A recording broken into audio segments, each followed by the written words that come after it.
Our next speaker, Laurie MARKER, received her PhD in zoology from Oxford University and is the co-founder and executive director of the Cheetah Conservation Fund. Among her many awards and honors include being recognized by Time magazine as one of its heroes of the planet and receiving a gold medal from the Society of Women Geographers. I understand she's also the keeper of the International Cheetah Stud Book, which sounds like a fascinating read.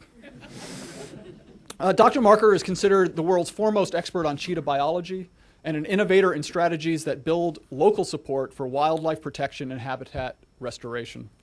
The 2010 Tyler Prize for Environmental Achievement is being awarded to her in recognition of her work in Southwest Africa to address the social and economic needs of subsistence livestock farmers and, at the same time, to protect the endangered cheetah and to restore farmland and wildlife habitat. Dr. MARKER's nomination for the Tyler Prize was initiated by Jeffrey Bader, U.S. Ambassador to Namibia from 1999 to 2001. In his letter of nomination, Bader commended MARKER for building constituencies for cheetah conservation among groups that previously had been in conflict. Bader described her as literally and figuratively both a force of nature. And he went on to describe the Cheetah Conservation Fund as a special blend of scientific research, environmental conservation, activism, and constituency building that is rightly a model for biodiversity projects. Ladies and gentlemen, 2010 Tyler Prize laureate, Laurie MARKER.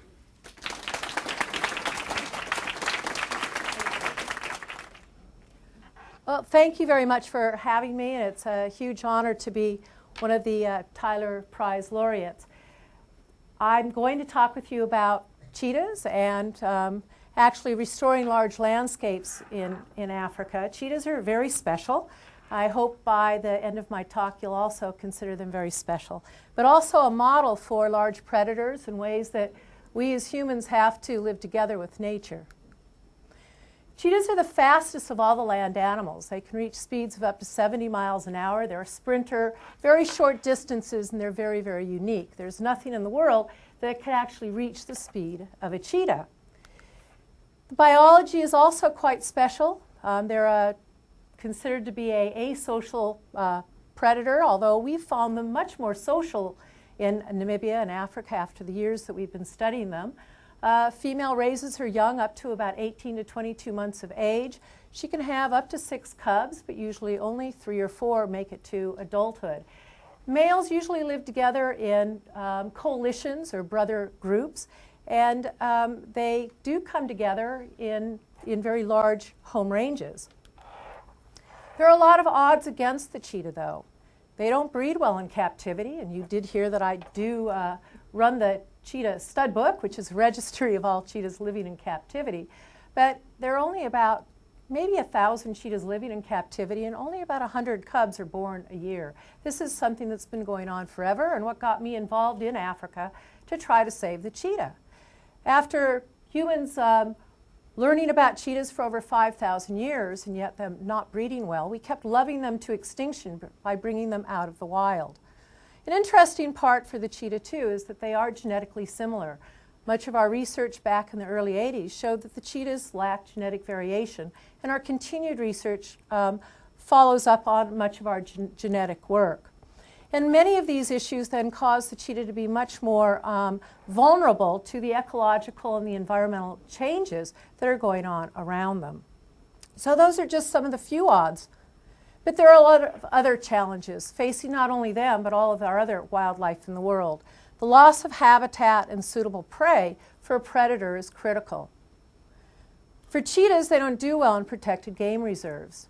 There's conflict with the other large predators in game reserves, lions and hyenas that kill their young, steal their food, and that's pushed them primarily outside of game reserves. And about 90% of the cheetahs are found not in protected areas. That then puts them in conflict with humans and livestock. And we as humans don't like predators, and we don't like anything getting our livestock, and therefore conflict is quite severe.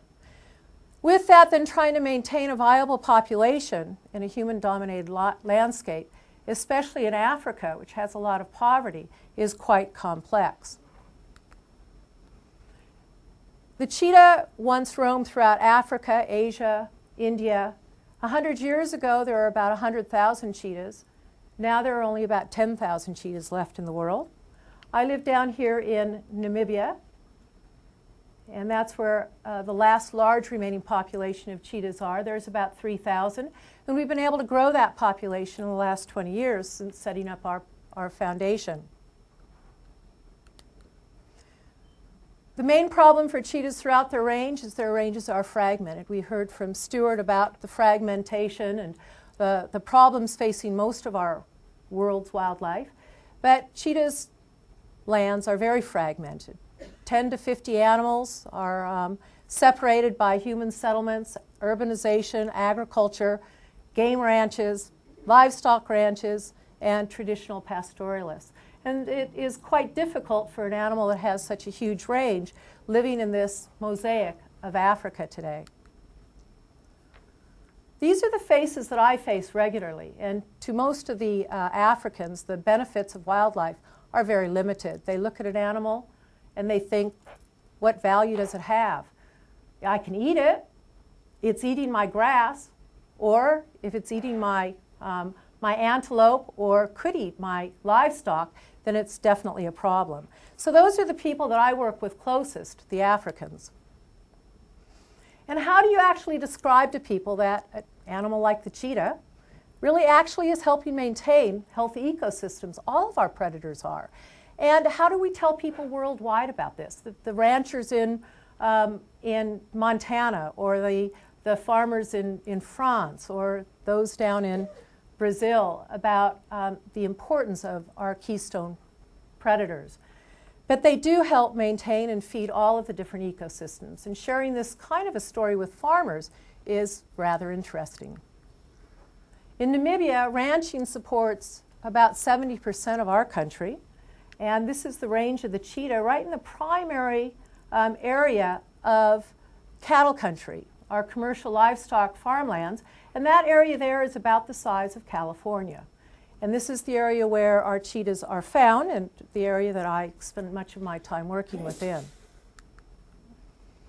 Also in Namibia, unlike most countries, it has 90% of the cheetahs found on the farmlands and not in protected areas, but also we have 70% of our wildlife, game species, that are also found on these farmlands. Very different than most places. Most places have their wildlife in a protected game area.